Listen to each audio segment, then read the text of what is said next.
fet són les primeres composicions que vaig fer a la meva vida, diguéssim, i vaig començar composant en anglès perquè era l'idioma que havia fet servir sempre i gairebé no m'havia plantejat per què cantava en anglès.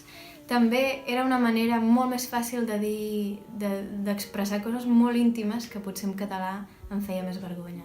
Després ja vaig composar en català, de manera que el disc està partit en 2 idiomes.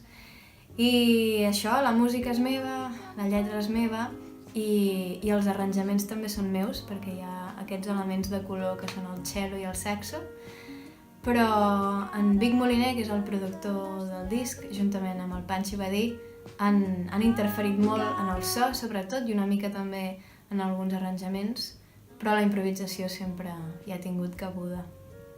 I això és tot.